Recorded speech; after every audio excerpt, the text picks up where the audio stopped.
السلام عليكم ورحمة الله وبركاته. بسم الله الرحمن الرحيم. الحمد لله رب العالمين، والصلاة والسلام على سيد المرسلين وعلى آله وصحبه أجمعين، أما بعد. أعوذ بالله من الشيطان الرجيم. بسم الله الرحمن الرحيم. وما محمد إلا رسول قد خلت من قبله الرسل أفإن مات أو قتل انقلبتم على أعقابكم ومن ينقلب على عقبيه فلن يضر الله شيئا وسيجزي الله الشاكرين. صدق الله العظيم. معزز علماء کرام، بزرگان ملت، نوجوان ساتھیوں، پیارے بچوں، نوجوان ساتھیوں، یہ جو نوجوان پیچھے بیٹھے ہیں، یہ جتنے اسکول والے ہیں آگے آ جاؤ بھائی.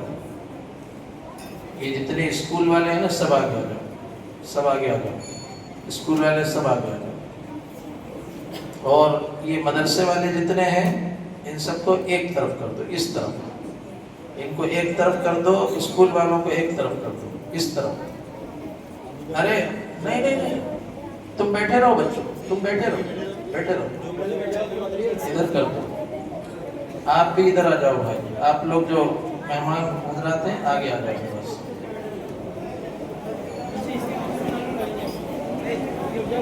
مہمان حضرات آگے آ جاؤ بھائی، آگے آ جائیں مہمان حضرات. یہ علماء کرام، ارے اس کو کیا کیا، اس کو کیا کرتے ہیں؟ آواز تو یہی آ رہی تھی، لائٹ آ رہی تھی، لیکن یہ تو آواز تو یہی آ رہی تھی. اب آواز بند ہو گئی، جیسے اس کو بند کر رہے ہیں. کیا بات ہے؟ باہر جا رہی ہے آواز کو.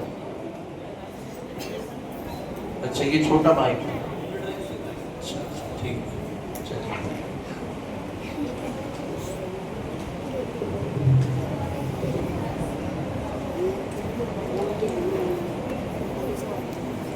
علماء کہاں کہاں سے ہیں؟ اچھا مہد پور کے بھی ہیں کچھ. کون ہے مہد پور والے؟ اچھا اچھا مولانا بھی ہیں، مفتی صاحب. اور اطراف میں کہاں کہاں سے ہیں؟ اچھا دیواس کے بھی کوئی ہیں؟ اچھا آپ دیواس سے ہیں. اچھا ٹھیک ہے.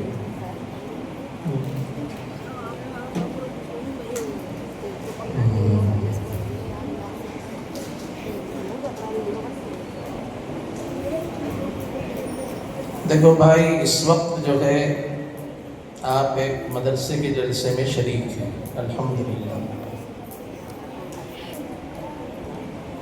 مدرسوں کی اہمیت ہر زمانے میں بہت رہی ہے،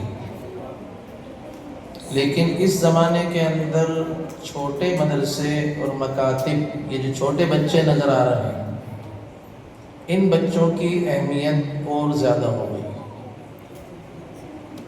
پہلے ہم لوگ بڑے مدرسوں کو مدرسہ کہتے تھے اور چھوٹے مدرسوں کو مکتب کہتے تھے، اور حقارت کی نظر سے دیکھتے تھے اس کو. کوئی کہتا تھا مکتب مطلب یہ ہے کہ یہ مطلب کوئی کام نہیں کر رہے، کچھ بھی نہیں ہے، اس طرح سمجھتے تھے. لیکن اس وقت جو ہے ضرورت انہی کی اصلاً. اور یہ جو اسکول میں بچے پڑھ رہے ہیں ان کی بھی سخت ضرورت ہے. ان دونوں کی ضرورت ہے، ان کی بھی ان کی بھی.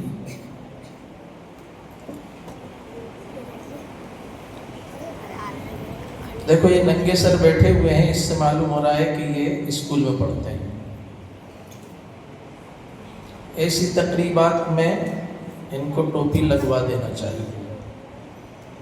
کسی تقریب ہو تو ٹوپی لگوا دیں. یہ اپنے لباس میں ٹھیک ہے، یونیفارم میں بالکل ٹھیک ہے، کوئی حرج نہیں. ٹوپی لگوا دیں تاکہ یہ احساس نہ ہو ان بچوں کو، ادھر والے بچوں کو، کہ یہ ہم سے برتر ہے. برتری کا احساس ہوتا ہے ان کو، اور ان کو کمتری کا احساس ہوتا ہے. اسکول میں پڑھنے والوں کو لوگ برتر سمجھتے ہیں اور مدرسے میں پڑھنے والے بچے کمتر سمجھے جاتے ہیں. اس لیے ان کو اوپر سے برابر کر دیا جائے ٹوپی کے اعتبار سے. لباس ٹھیک ہے، کوئی حرج نہیں.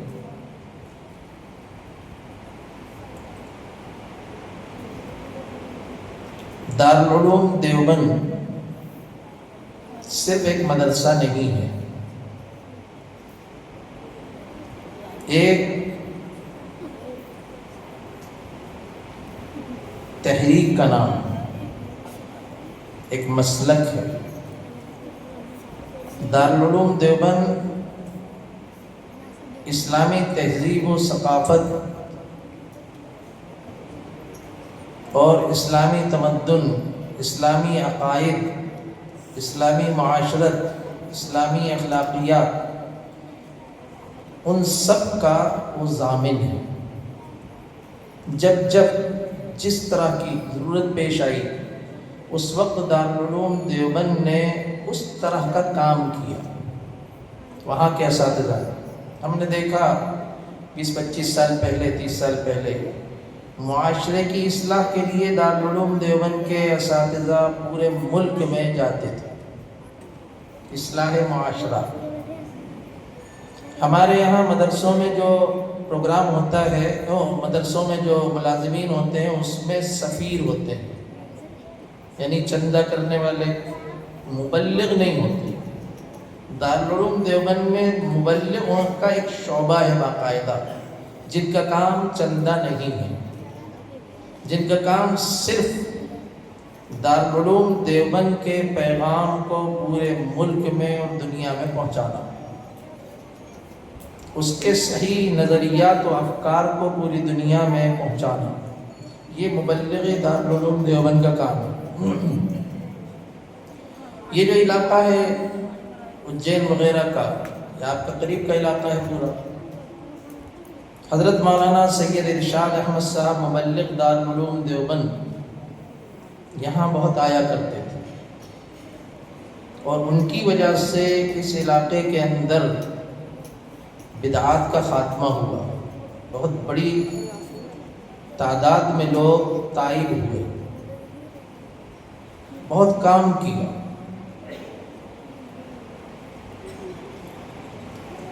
دارالعلوم دیوبند کو جب جس طرح کی ضرورت پیش آئی اس طرح کے رجال کار کو انہوں نے استعمال کیا. نبی علیہ السلام نے ارشاد فرمایا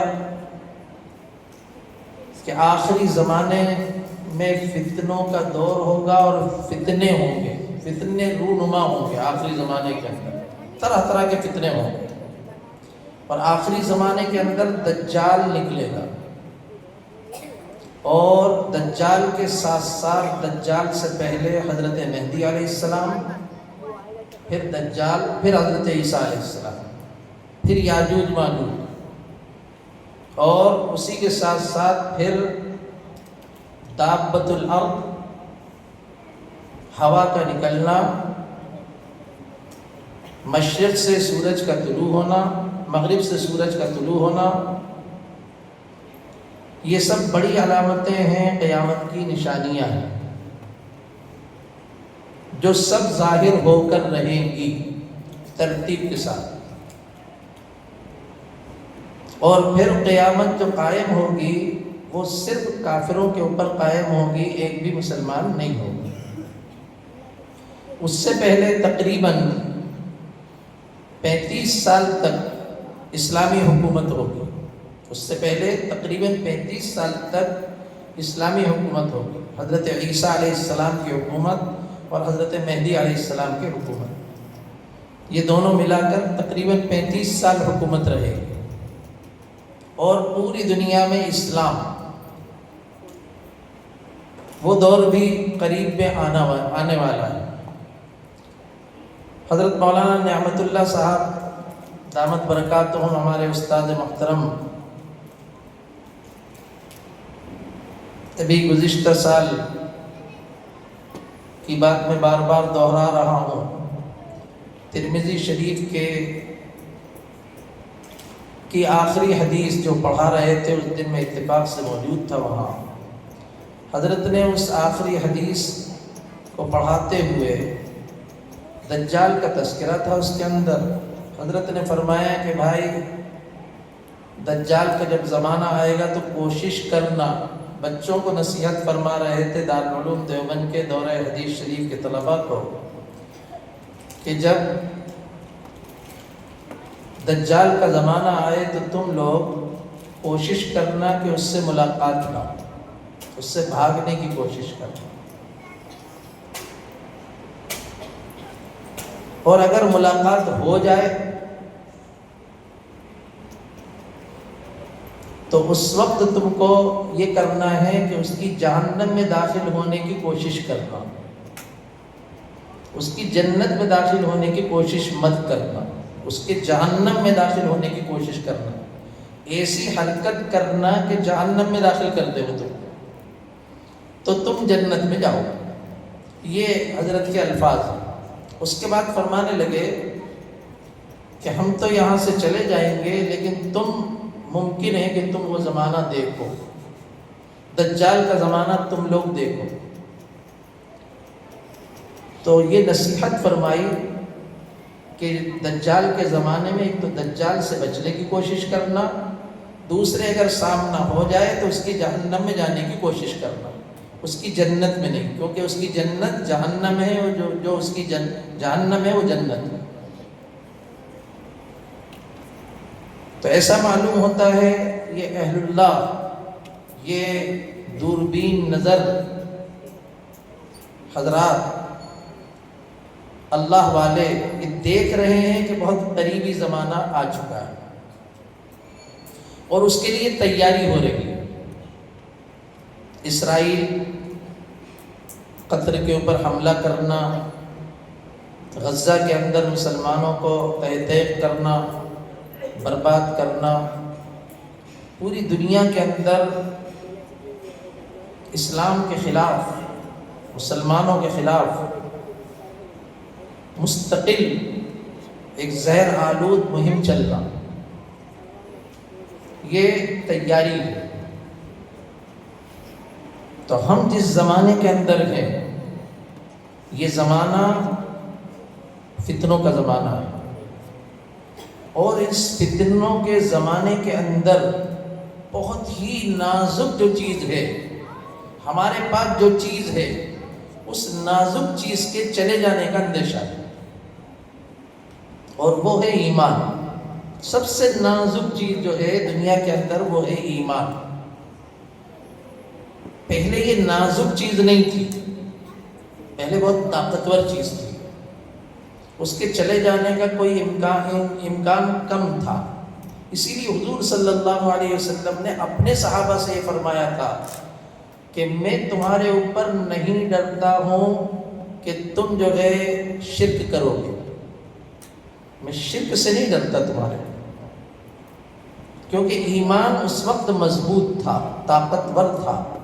اس لیے اس وقت حضور نے فرمایا کہ میں تمہارے اوپر، صحابہ سے مخاطب ہے، میں تمہارے اوپر ایمان کے بارے میں نہیں ڈرتا کہ تم شرک کرنے لگو گے، لیکن تمہارے بارے میں ڈرتا ہوں کہ تم جو ہے دنیا کے اندر لگ جاؤ، دنیا کے اندر تنافس کرنے لگو گے، دنیا کے اندر چلے جاؤ گے، دنیا کے اندر لگ جاؤ گے، اور جس طرح دنیا نے پہلے لوگوں کو ہلاک کیا اس طرح تم کو ہلاک کر دے گی وہ دنیا۔ تو وہ زمانہ طاقتور ایمان کا تھا، یہ زمانہ بالکل کمزور ایمان کا ہے، اور کمزور جب کوئی چیز ہو جاتی ہے تو اس کے چلے جانے کا اندیشہ زیادہ ہوتا ہے، اس کے اوپر حملہ تیز ہوتا ہے۔ اور حملہ کسی بھی کمزور پر ہی کیا جاتا ہے، ہمیشہ جو حملہ کیا جاتا ہے کمزور پر کیا جاتا ہے، کیونکہ اس کے اوپر قبضہ ہونے کا جو ہے امکان زیادہ ہوتا ہے۔ اس کو دوسرے انداز سے بھی آپ لے سکتے ہیں کہ ہمیشہ طاقتور کے اوپر حملہ کیا جاتا ہے، اس کی طاقت کو توڑنے کے لیے، یہ بھی آپ کہہ سکتے ہیں، کیونکہ دنیا میں سب سے زیادہ طاقتور چیز ایمان ہے، چاہے سب سے کمزور ہو، سب سے کمزور ایمان ہو تب بھی سب سے زیادہ طاقتور چیز ہے۔ اس لیے حملہ اس بنا پر بھی ہے، اور اس بنا پر بھی کہ یہ کمزور ہو چکا ہے، دونوں میں نتیجہ ایک ہی نکلے گا، کمزور کہیں تب بھی وہی نتیجہ نکلے گا، اور طاقتور کہیں تب بھی وہی نتیجہ نکلے گا، نتیجہ ایک ہی دونوں صورتوں میں جو ہو رہا ہے دنیا کے اندر۔ اسی کو حضور اقدس صلی اللہ علیہ وسلم نے ارشاد فرمایا، یصبح مؤمنا ویمسی کافرا، صبح کو مومن ہوگا، شام کو کافر ہو جائے گا۔ کیا شام کو کافر ہو جائے گا کا ترجمہ یہ ہے کہ شام کو آدمی جو ہے تلک لگا کر اور دھوتی پہن کر آ جائے گا؟ نہیں، یہ ترجمہ نہیں ہے اس کا، یہ مقصد نہیں ہے بالکل بھی۔ یہ مت سمجھنا کہ صاحب صبح معلوم ہوا کہ ایک آدمی مولانا صاحب تھے اور وہ داڑھی واڑی صاف کر کے تلک لگائے ہوئے ہیں اور وہ دھوتی پہنے ہوئے ہیں اور اعلان کر رہے ہیں، یہ مقصد بالکل نہیں ہے اس کا۔ جو اندر ہے وہ ختم ہو چکا ہو، اوپر سے ویسے ہی رہے گا، اوپر سے وہی داڑھی ہوگی، اوپر سے وہی کپڑے ہوں گے، سب کچھ وہی ہوگا، لیکن اندر سے ختم ہو جائے گا، تھوڑی سی دیر میں ختم۔ یصبح مؤمنا ویمسی کافرا، مسلم شریف کی روایت ہے۔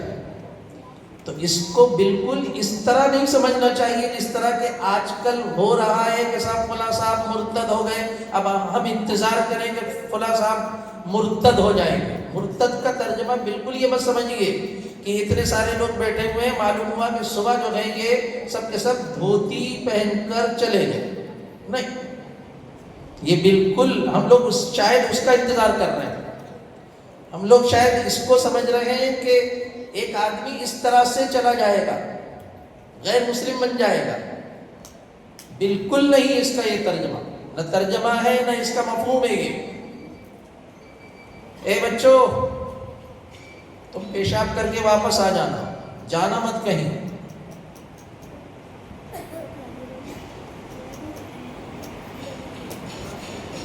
ہوگا کیا؟ ارتداد اس طرح سے ہوگا کہ اس کا پتہ بھی نہیں چلے، ایمان ایک دم نکل جائے، جیسے ایک شخص کے بارے میں حضور نے فرمایا کہ الزانی لا یزنی وہو مؤمن،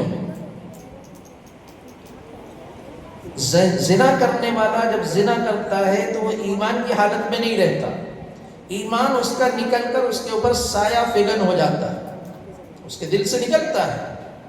تو کیا کوئی یہ کہہ دیتا ہے اس وقت کے صاحب یہ فلاں صاحب سعید میاں جو ہیں آج سے فلاں بن گئے؟ نہیں، اس کا ایمان اس کے اوپر سایہ کرنے لگتا ہے اور وہ نکل کر چلا جاتا ہے، حدیث صحیح حدیث میں ہے۔ اور اس کے بعد جب وہ زنا سے فارغ ہو جاتا ہے، اس گناہ سے، اس وقت جو ہے وہ واپس آ جاتا ہے ایمان۔ معلوم یہ ہوا کہ ایمان اس طرح سے نکلا کرے، ایک مثال جو ہے یہ حدیث سے معلوم ہوتی ہے کہ اس طرح سے ایمان نکلا کرے، اس طرح سے نکل جائے، لوگ دوسروں کے چنگل میں اس طرح پھنسیں گے۔ چنانچہ آج کل کہنے کو مسلمان ہوتے ہیں، ابھی شاہجہاں پور والے آئے تھے کل ہی، پرسوں تھا پروگرام، پرسوں بھوپال میں جو پروگرام تھا مدرسے میں، بہت سارے آپ لوگ بھی گئے ہوں گے کچھ لوگ۔ تو شاہجہاں پور، شجال پور، شاہجہاں پور میں شیعیت پھیل رہی ہے۔ کیا پھیل رہی ہے؟ شیعیت پھیل رہی ہے شاہجہاں پور کے اندر۔ مولانا افضل صاحب نے بتایا کہ وہاں سب سے بڑا مسئلہ اس وقت شیعیت کا ہے، شیعیت پھیل رہی ہے۔ شجاعت پور کے علاقے کے اندر وہاں پر اکودیا وغیرہ میں شکیلیت پھیل رہی ہے، بلکہ باقاعدہ لڑائی ہوئی ہے آپ کے یہاں، تو یہاں اکودیا میں کہیں لڑائی ہوئی ہے نا، مار پیٹ ہوئی ہے اچھی خاصی. تو یہ فتنے اس طرح سے کہ چولہ جو ہے وہ اسلام کا ہوگا اور ایمان چلا جائے، چولہ اسلام کا ہوگا، ایمان چلا جائے. اس لیے اس وقت جو سب سے بڑی ضرورت ہے ایمان کو بچانے کا مسئلہ ہے. ایمان ہے ہمارے پاس، اس کو بچانے کا مسئلہ ہے. اس پہلے کیا مسئلہ تھا؟ پہلے مسئلہ یہ تھا کہ ایک لڑکا جوان بگڑ گیا ہمارا، بھائی اس کو چلے 4 مہینے میں بھیج دو، سدھر کر آ جائے، سدھر کر آ جائے گا. یہ مسئلہ تھا پہلے، 4 مہینے کے لیے بھیج دو، چلے میں بھیج دو، سدھر کر آ جائے. اب یہ مسئلہ نہیں رہا. جماعت کے یہاں ذمہ دار بیٹھے ہیں یا نہیں بیٹھے ہیں؟ کچھ لوگ بیٹھے ہیں، نہیں بیٹھے؟ کون بیٹھے ہیں؟ اچھا ادھر بیٹھے. اب یہ مسئلہ نہیں رہا کہ 4 مہینے میں سدھر کر آ جائے گا. یہ ایک مسئلہ تھا، ہے، رہے گا کہ ہاں سدھر کر آ جائے. لیکن اب یہ جو 3 سال کے بچے ہمارے گھروں میں جنم لے رہے ہیں، پیدا ہو رہے ہیں جو بچے، وہ 3 سال کے ہو کر جو اسکولوں میں جائیں گے. کل پرسوں ہاں وہ سہارنپور وغیرہ والے سب موجود تھے، تو کہنے لگے عالم صاحب، کہنے لگے ہم اپنے بچے کو اسکول بھیجیں گے ہی نہیں. میں نے کہا آپ کا بچہ پڑھا ہوا کیا ہے؟ کہنے 12واں پڑھا ہوا ہے عالم صاحب، وہ بھی اتفاق سے میرے شاگرد ہیں. تو 12واں پڑھا ہوا ہے. میں نے کہا وہ زمانہ جو ابھی تک پڑھا لیا اپنے بچے کو، وہ سیکولر تعلیم کا زمانہ تھا. ابھی تک اسکولوں میں سیکولر تعلیم تھی. اب تعلیم کا رنگ بدل چکا ہے. اب تعلیم کا رنگ وہاں پر اسکولوں میں بدل چکا ہے، رنگ تبدیل ہو گیا. اب جو بچے وہاں پر پڑھنے کے لیے جائیں گے وہ شرک پڑھیں گے، کفریہ چیزیں پڑھیں گے. اب وہاں کہنے لگے کہ ہم اپنے مدرسے کے اندر، ہم اپنے اسکولوں کے اندر پڑھائیں گے ہی نہیں وہ چیزیں. اسکول ہم قائم کریں گے، ہم پڑھائیں گے نہیں، جیسے اسکول قائم کیے آپ نے. میں نے کہا ہاں ٹھیک ہے، لیکن جب وہ پڑھاؤ گے نہیں آپ تو آپ کا بچہ جو ہے وہ فیل ہو جائے گا. کہنے لگے وہ چیپٹر نہیں پڑھائیں گے. میں نے کہا امتحان اسی کا آئے گا، وہ چیپٹر نہیں پڑھاؤ گے اور امتحان اسی کا آئے گا. امتحان میں فیل ہو جائے گا تو 5واں کلاس آپ کا بچہ نہیں پڑھ پائے گا، 8واں نہیں پڑھ پائے گا، 10واں نہیں، 12واں نہیں، کچھ بھی نہیں کر پائے گا. اس میں سے ایک صاحب نے کہا کہ صاحب وہ پھر آپ پڑھوائیں گے ہی نہیں. میں نے کہا نہیں، وہ زمانہ بھی آنے والا ہے کہ بغیر پڑھے لکھے لوگوں کو 10واں کلاس جو پاس نہیں ہوگا بچہ، وہ 10واں کلاس جو پاس نہیں ہوگا اس کو کسی بھی چیز کا لائسنس نہیں ملے گا، گاڑی چلانے کا بھی لائسنس نہیں ملے گا. کہنے لگے لائسنس کی ضرورت ہی نہیں. میں نے کہا لائسنس کی ضرورت نہیں تو پھر جو ہے تم کیا پیدل چلو گے؟ پیدل چلو گے؟ کسی چیز کا لائسنس. اب وہ بھی آنے والا ہے وقت، ہم نہیں آپ دیکھیں گے، یہ بچے دیکھیں گے، تعلیم لازم ہو جائے گی. کیونکہ جو چیز وہ چاہتے ہیں وہ اسی کے اندر ہے. وہ جو چاہتے ہیں وہ اس کے اندر داخل کر دیا ہے انہوں نے اس کو.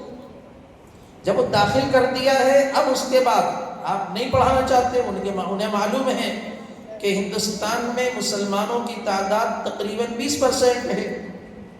تو 20% جو تعداد ہے اس میں سے 4% لوگ یا 3% لوگ ہمارے یہاں اسکولوں میں نہیں آ رہے ہیں. تو جو 3% نہیں آ رہے ہیں ان کے لیے وہ تعلیم لازم کر دی جائے گی. 17 تو پڑھ ہی رہے ہیں نا اس میں سے، وہ 3 جو نہیں آ رہے ہیں وہ 3% کے لیے لازم کر دی جائے گی، سب کے لیے لازم کر دی جائے گی. اب لازم کر دیا، پڑھانا پھر بھی پڑے گا. اسکول تو آپ کو کھولنا ہی پڑے گا. یہ بہت اچھا کر رہے ہیں کہ آج ہر اس مدرسے کے اندر اسکول قائم ہو رہے ہیں۔ گزشتہ سال ہم لوگ گئے یو پی کے بہت سارے مدرسوں کا دورہ کیا، چھٹمل پور وغیرہ جو بڑے بڑے مدرسے وہاں کے اس دیوبند کے قریب کے کہلاتے ہیں، مظفر نگر اور سہارنپور ضلع کے، ان مدرسوں میں جانا ہوا۔ تو ان مدرسوں کے اندر دیکھا کہ اسکول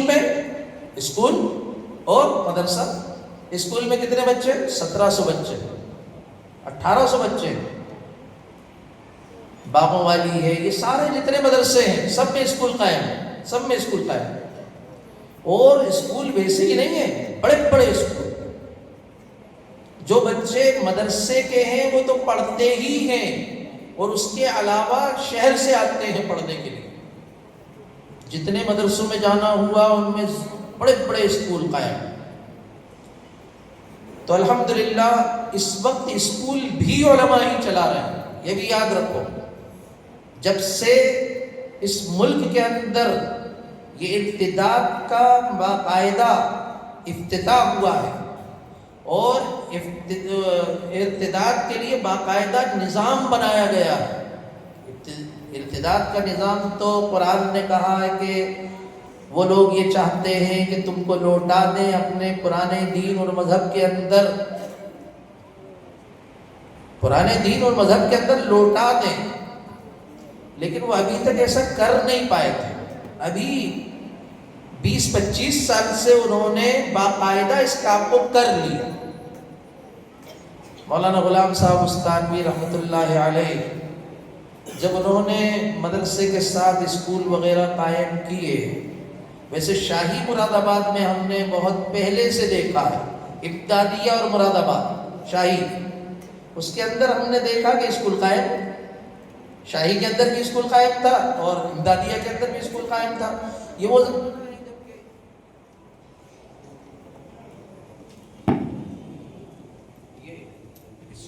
اس کی آواز کہاں تک جاتی ہے؟ نیچے مت رکھیے، اس کو اوپر رکھیے کسی کرسی کے اوپر، لیکن پیچھے مت رکھیے، پہلے آگے ہی رکھیے، اس لیے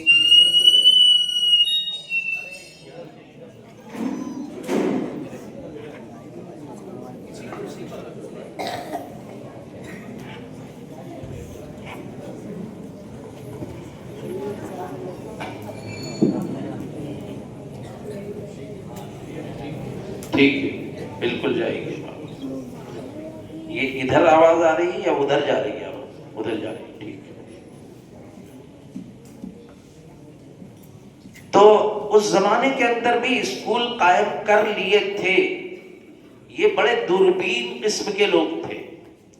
اس زمانے کے اندر ایسے مدرسوں کو جن میں اسکول قائم تھے ان کو اچھا نہیں سمجھا جاتا تھا، لیکن جب ضرورت پیش آئی تو اسی دارالعلوم دیوبند نے فیصلہ کیا، اور اسی دارالعلوم دیوبند نے، جو دارالعلوم دیوبند ان اسکولوں کا مخالف تھا اس زمانے کے اندر، اس نے فیصلہ کیا کہ نہیں، اب مدرسوں کے ساتھ اسکول بھی قائم کرنا پڑے گا، کیونکہ اس وقت جو ہے ارتداد کا پورا نظام بنا لیا گیا۔ کیا مولانا نذیر صاحب بیٹھے ہیں کیا؟ اجین والے کوئی نہیں ہے؟ ماں نذیر صاحب بیمار ہیں، اور کون ہے؟ مولانا ابراہیم نہیں آئے؟ اچھا، آپ آئے ہیں اجین سے، اور آپ آئے، اچھا ٹھیک۔ آپ کیا ہے اجین میں؟ دمدمہ مسجد میں امام ہیں۔ آپ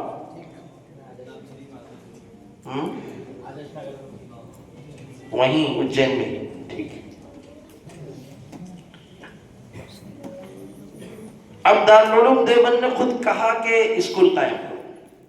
مولانا غلام استانوی صاحب نے جب اسکولوں کے قائم کرنے کا پروگرام بنایا تو بہت سارے لوگ کوئی اچھا نہیں سمجھتے تھے اس زمانے میں، لیکن ضرورت جو ہے وہ ایجاد کی ماں ہوتی ہے، ضرورت ایجاد کی ماں ہوتی ہے، اور اس ضرورت کو بھانپتے ہیں علماء کرام۔ اب الحمدللہ ہم یہ کہہ سکتے ہیں کہ صحیح نہج کے اوپر اگر کوئی اسکول قائم ہے تو وہ علماء کے قائم کیے ہوئے صحیح نہج پر، ورنہ پھر غلط نہج پر جو قائم ہیں وہ مسلمانوں کے قائم ہیں. ہم اپنے شہر میں دیکھتے ہیں بھوپال میں بڑے بڑے اسکول ہیں مسلمانوں کے، لیکن وہ صحیح نہج پر نہیں ہیں، بلکہ وہ وہی کفریہ اور شرکیہ اور وہی مشن کے اسکولوں کی طرح. بال بھون اسکول ابھی میں پرسوں نرسوں کہاں جا رہا تھا، کہیں جا رہا تھا، ہاں کہیں جا رہا تھا بال بھون کی طرف شملہ ہل پر، تو 1:30 بجے کا وقت تھا اور بہت بڑی تعداد میں لڑکا لڑکی وہاں سے نکل رہے تھے، اور وہاں پر وینیں، اور بہت بڑا اسکول ہے، 2-2.5 ہزار بچے پڑھتے ہیں، اور ان میں سے اکثریت مسلمانوں کی. بال بھون میں اکثریت مسلمانوں کی. CBSE اسکول ہے، بہت اسٹینڈرڈ کا اسکول ہے، بھوپال کے نواب کا اسکول ہے، جو اصلی نواب لوگ ہیں ان کا اسکول ہے. یہ لڑکی کی اولاد ہیں جو نواب کہلاتے ہیں آج کل ہمارے، سیف علی خان وغیرہ، وہ لڑکوں کی اولاد میں سے، وہ نواب حمید اللہ خان کے بھائی کی اولاد ہے، شملہ ہل والے، وہ اصلی نواب ہیں. تو ان کا ہے بال بھون، بہت اونچے طبقے کے لوگ ہیں وہ، لیکن کیونکہ پڑھا انہوں نے اسی طرح دہرادون وغیرہ میں پڑھا، تو اسکول بھی ان کے اسی طرح کے، اسی انداز کے اسکول، لڑکا لڑکی اسی انداز کے، خلط ملط تعلیم، اختلاط اس کے اندر، تعلیم کے اندر، یہ سب کچھ. اقبال حفیظ صاحب ایک مرتبہ کہنے لگے، اسکول ہمارا اسکول جو ہے مولانا خالد بیگ صاحب ندوی کے اشراف میں جو چلتا ہے، تو کہنے لگے کہ اس وقت ہمارا اسکول شروع ہوا تھا، تو اقبال حفیظ صاحب کیونکہ کیمپین کے پڑھے ہوئے تھے، یعنی مشنری اسکول کے پڑھے ہوئے، تو کہنے لگے کہ دوسرے کلاس کے اندر ہی یا تیسرے کلاس پہ ہی بچے اور بچیوں کو الگ کر دینا چاہیے. پھر وہ اپنا تجربہ بتا رہے تھے. ہم کیا سمجھتے ہیں کہ 8ویں کلاس میں الگ کر دینا چاہیے یا 6ٹھے کلاس میں سے الگ کرنا چاہیے. انہوں نے کہا نہیں، تو دوسرے کلاس سے ہی، اسکول کا جو دوسرا کلاس ہوتا ہے وہیں سے یا تیسرے کلاس میں الگ کر دینا چاہیے. بچے الگ، سب پورا ان کا سسٹم الگ ہونا چاہیے. پھر وہ کہنے لگے کہ اسی وقت جو ہے وہ داغ بیل ڈل جاتی ہے سیکس کی، وہ داغ بیل ڈل جاتی ہے اسی وقت سے. وہ جو اثرات ہوتے ہیں لڑکا اور لڑکیوں کے ملنے کے، وہ اسی وقت سے شروع ہو جاتے ہیں.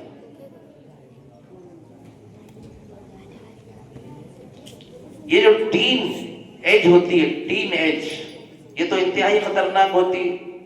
13 14 15 19 تک ٹین جو ایج ہوتی ہے، ٹین ایج 13 سے 19 تک، یہ ایج انتہائی خطرناک ہوتی ہے.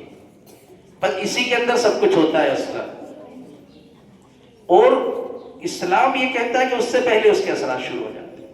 ہاں، کیونکہ اسلام کے اندر تو 13 سال میں تو بالغ ہو جاتی ہے لڑکی، 12 سال میں تو بالغ ہو جاتی ہے لڑکی، اس لیے اس کے اثرات تو اس سے پہلے شروع ہو جاتے ہیں. اس لیے وہ تو کہتے ہیں انگریز کے ٹین ایج، اور ہم کہتے ہیں کہ نہیں، بلکہ 6 سال کی عمر میں ہی ان کو الگ کر دو. 6-7 سال کی عمر، کیونکہ 6 سال کی عمر جو ہے وہ شادی کی عمر بھی ہو سکتی ہے، جیسا کہ حدیث سے ثابت ہے. اشارہ تو سمجھ رہے ہیں نا آپ؟ ارے وضاحت ہے اس کی تو بالکل، اس سے زیادہ تو واضح کوئی چیز نہیں. 6 سال کی عمر میں نکاح کا ہونا، تو معلوم یہ ہوا کہ 6 سال کی عمر میں داغ بیل ڈل جاتی ہے اس کی، اس لیے اس کا اہتمام کرنا چاہیے. اب کئی طرح کے مفاسد ہیں، وہ کئی طرح کے مفاسد تو الگ رہے. اب جو سب سے بڑا مفسدہ ہے، دیکھیے اختلاط والا مفسدہ یہ الگ ہے. اور اس کی وجہ سے نوجوان لڑکے آج بھی غیر مسلموں سے اختلاط کی بنا پر آج بھی سب کچھ کے باوجود مولانا سب کچھ کے باوجود آج بھی نوجوان لڑکے اور لڑکیاں، جبکہ خوب پٹائی ہو رہی ہے، لو جہاد کے نام سے سب کچھ ہو رہا ہے، اس کے باوجود اس اختلاط کا مفسدہ یہ ہے، فساد یہ ہے کہ اس اختلاط کی بنا پر آج بھی ان کے تعلقات قائم ہو رہے ہیں، اور آخرکار لو جہاد میں مسلمان پکڑا جاتا ہے، غیر مسلم لڑکا ہو لڑکی ہو چھوڑ دیا جاتا ہے، پھر بھی سمجھ میں نہیں آتی، ہمارے سمجھ میں پھر بھی نہیں آ رہی ہے۔ ارے بھائی ویسے بھی تو حرام ہے نہیں، ویسے بھی حرام ہے، لیکن پھر بھی سمجھ میں نہیں آتی، ہمارے نوجوانوں کو سمجھ میں نہیں آتی۔ سمجھ میں کیسے آئے گی؟ جو آگ لگی ہوئی ہے، آگ، جو لڑکا اور لڑکی ایک جگہ ہیں، جو ایک دوسرے کو گرمی پہنچ رہی ہے، تو وہ تو اپنا اثر دکھائے بغیر نہیں رہیں گے۔ جنون ہے جنون، اور اس جنون کو ختم کوئی نہیں کر سکتا۔ تو یہ مفسدہ جو تھا، یہ تو مفسدہ ہے ہی۔ کتنی دیر میں ختم کرنا ہے بتا دینا مجھے۔ 1 بجے ختم کر دوں، 1:15 بجے ختم کر دوں، 1 بجے ختم کر دوں؟ نہیں مناسب نہیں۔ آپ جو ہے میں بھی خوب جانتا ہوں، تمہارا استاد ہوں نا اس لیے جانتا ہوں۔ مفتی سعید صاحب پالنپوری رحمۃ اللہ علیہ فرمایا کرتے تھے کہ ہم لوگوں نے 2-4 کتابیں زیادہ پڑھی ہوں گی، ہم جو ہے سب جانتے ہیں، ہم اتنی مراحل سے گزرے ہیں۔ ہم بتا دوں 1 بجے ٹھیک۔ چلو بھائی، اب جو ہے وہ سب چیزیں چھوڑ کر آپ حضرات جو ہیں، آپ ذمہ دار حضرات، یہ بچے ہیں پڑھنے والے، ان بچوں کے سلسلے میں اور آپ سے کچھ کہنا چاہتا ہوں میں۔ وہ بات یہ ہے کہ صرف ایک طرح کا ارتدادی فتنہ نہیں ہے۔ آپ یہ سمجھ رہے ہو کہ شکیلیت صرف ایک ارتدادی فتنہ ہے؟ نہیں۔ غامدیت ایک فتنہ ہے؟ نہیں۔ گور شاہی ایک فتنہ ہے؟ نہیں۔ علی مرزا کا ایک فتنہ ہے؟ نہیں۔ ابھی ایک لڑکا 4 مہینے میں چل رہا ہے، دلی کا ہے، ان کے ساتھ ایک عالم صاحب ہیں، وہ اتفاق سے جمعرات کو جامع مسجد کے اجتماع میں ملاقات ہوئی، انہوں نے تلاش کرتے ہوئے میرے پاس آ گئے، کسی نے بتا دیا کہ یہ جو ہے ان کے پاس چلے جاؤ، تو میرے پاس آ گیا۔ میں نے کہا مدرسے میں آؤ، تو کچھ اصولی باتیں تو وہیں جامع مسجد میں بتا دی، پھر نہیں مجھے کچھ نہیں چاہیے، پانی وانی کچھ نہیں چاہیے، چائے وائے کچھ نہیں چاہیے۔ تو اس کے بعد میں نے مدرسے بلایا، مولانا ہمارے ناظم صاحب جو ہیں، مولانا صفوان صاحب قاسمی ناظم صاحب ہمارے پورا مدرسہ یہی چلاتے ہیں، پیتم پور میں پہلے پڑھا ہے، پھر اس کے بعد دارالعلوم دیوبند میں پڑھا ہے انہوں نے۔ تو ادب بھی کیا ہے۔ مولانا نعیم صاحب کو تو سبھی جانتے ہیں، وہاں مفتی نعیم صاحب قاسمی سبھی جانتے ہیں ان کو۔ یہ ہمارے حافظ زاہد صاحب اسکول بھی چلاتے ہیں، مدرسہ بھی چلاتے ہیں، تنظیموں کی مسجدیں بناتے ہیں، پتہ نہیں کیا کیا کرتے ہیں ماشاءاللہ۔ یہ بھی ہمارے حافظ زاہد صاحب، انہی کی گاڑی سے ہم لوگ آئے تھے، انہی کا بیٹا جو ہے وہ اسکول چلاتا ہے اصلاً۔ مناف کہاں ہے؟ مناف یہ بیٹا۔ تو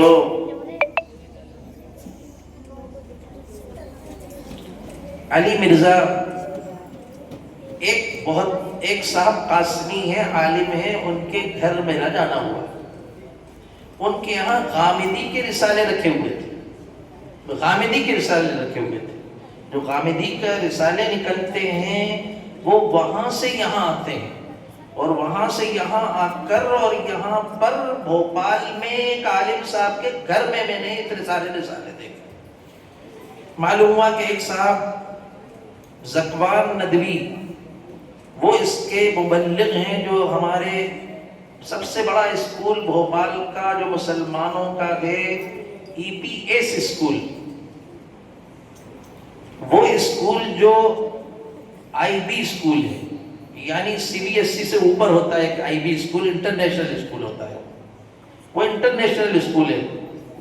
اور وہ وہاں پر ایک صاحب لکھنؤ کے زکوان ندوی، میری بھی کئی مرتبہ ملاقات ہوئی اس سے، مجھے یہ جب سے یہ معلوم ہوا کہ یہ ان کا مبلغ ہے، تب سے ملاقات اتفاق سے نہیں ہوئی. تو غامدی کا مبلغ یہاں موجود ہے، وہ بھی عالم، اور جس کے گھر کے اندر وہ رسالے رکھے ہوئے تھے وہ ایک قاسمی، نام نہیں لوں گا، وہ ایک قاسمی، استغفر اللہ. وہ زکوان کا نام تو اس لیے لے لیا کہ آپ میں سے کوئی نہیں جانتا، اور کیونکہ وہ خود فتنہ ہے اس لیے آپ سے نام لے لیا. اور وہ صاحب ان کو زیادہ تر لوگ جانتے ہیں، وہ قاسمی جو ہے بہت سارے لوگ جانتے ہیں. وہاں غامدی کی رسالے، میں نے کہا یہ غامدی کی رسالے کہاں سے آتے ہیں؟ ان کے بیٹے سے کہا، وہ بھی اتفاق سے عالم ہے. میں نے ان کے بیٹے سے کہا کہ یہ کہاں سے آئے؟ کہنے لگے وہ زکوان صاحب لے کر آتے ہیں. پھر ہمارے ملنے والے بہت سارے اس کے اندر پروفیسر لیکچررز ہیں اس EPS اسکول کے اندر. حالانکہ وہ بالکل خالص اسلامی طرز پر وہ لوگ اسکول کو چلاتے ہیں، یعنی اس میں اگرچہ وہ غیر مقلد ٹائپ کے لوگ ہیں، غیر مقلد ہیں وہ، لیکن اسلام بہت کچھ اس کے اندر پڑھاتے ہیں. میں اس لیے یہ تذکرہ کر رہا ہوں کہ یہ فتنے کہاں سے کس طرح سے در کرتے ہیں اور اپنے اندر آ جاتے ہیں. اپنے اندر ندوی صاحب مبلغ ہیں غامدی کے، کیا ندوے میں یہ سکھایا جاتا ہے؟ نہیں سکھایا جاتا. بالکل غلط ہے کہ وہ غامدی کو سکھایا جاتا ہے کہ تم ان کا مذہب اختیار کرو. بالکل غلط ہے کہ وہاں کوئی سکھائے اس طرح، بالکل نہیں. لیکن فتنے کے اندر اتنے بڑے بڑے لوگ بھی جو ہیں فتنے کے اندر مبتلا ہو سکتے ہیں. اس لیے ہم لوگ بے فکر نہ رہیں، علماء بے فکر نہ رہیں، کیونکہ اس فتنے کے لیے اب کہیں جانے کی ضرورت نہیں ہے. اس فتنے کے لیے صرف موبائل دیکھنے کی ضرورت ہے. موبائل دیکھیں گے متاثر ہو جائیں گے. موبائل دیکھیں گے. وہ بچہ جس کا تذکرہ میں کر رہا ہوں، علی مرزا کا شیدائی، کہنے لگا ہزاروں میں نے اس کے جو ہیں بیانات سنے.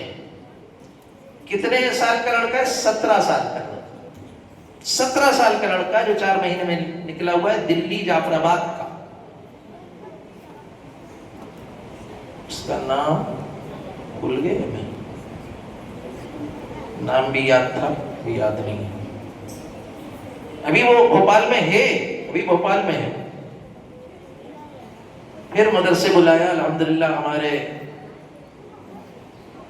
ساتھیوں نے، ہمارے مدرسے کے استاد مولانا فائز الدین فاروقی، بھوپال کے ہی طلحوی، ہمارے مدرسے کے فارغ، ہمارے مدرسے میں پڑھاتے ہیں، انہوں نے پھر اس کا دماغ کلین کیا. الحمدللہ کلین ہو گیا اس کا دماغ، کلین ہو گیا اس کا دماغ الحمدللہ. فتنے رونما ہو رہے ہیں، اور اتفاق سے ہمارے مدرسے کی بنیاد ہی ہم نے اسی پر رکھی ہے کہ فتنوں کا رد.